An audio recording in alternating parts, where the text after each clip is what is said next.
Canada's mission against ISIS has its first fatality. A special operations soldier from New Brunswick has been killed in Iraq. Sergeant Andrew Doiron's death follows several frontline firefights between Canadian forces and militants in recent weeks and is prompting new questions about this country's military role fighting ISIS. Tom Perry joins me now in Ottawa with the details. Tom. Dwight, the military has always said that there were risks involved in its mission in Iraq. Well, today we learned this country has suffered its first casualty. Sergeant Andrew Joseph Doiron was part of the Canadian Special Operations Regiment based at CFB Petawawa. He was killed Friday, the victim of friendly fire.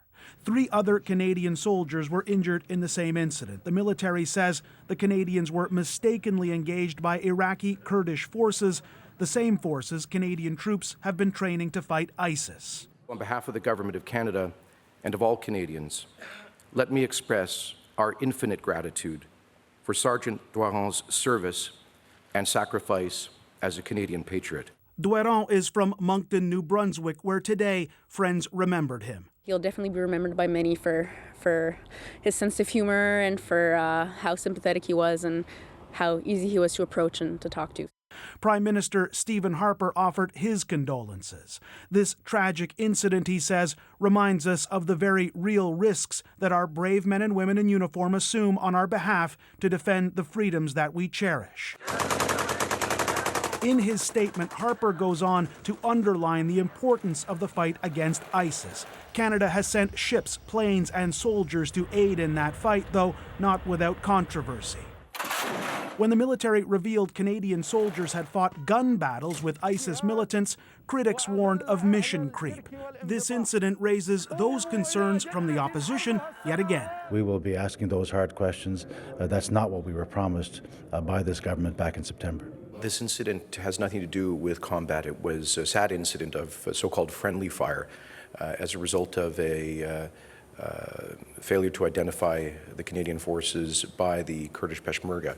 Foreign Affairs Minister Rob Nicholson paid a visit to Iraq this week and spoke about the risks facing Canadian troops. I'm concerned for any time our members of our armed forces are deployed, and while the risk overall is not a high risk, nonetheless there is a risk anytime you are deployed. The government has yet to announce whether it will extend the Iraq mission, which is up for renewal next month. The death of a Canadian soldier has shown with stark clarity the danger of this country's latest overseas conflict. Now, the Defense Minister, Jason Kenney, did say today that this incident will not influence the government's decision on whether or not to extend the mission in Iraq. Kenney says there will be an investigation into what happened. Now, as to those other 3 soldiers who were injured in this incident, Kenney says they are receiving medical attention and that they are in stable condition. Dwight? Thank you, Tom. Now, this is not the first time a Canadian has been killed by friendly fire. The most notable incident happened 13 years ago. In April 2002, 4 Canadian soldiers were killed as they took part in a live fire training exercise near Kandahar. An American pilot flying overhead mistook the gunfire for an attack by Taliban forces and dropped a bomb.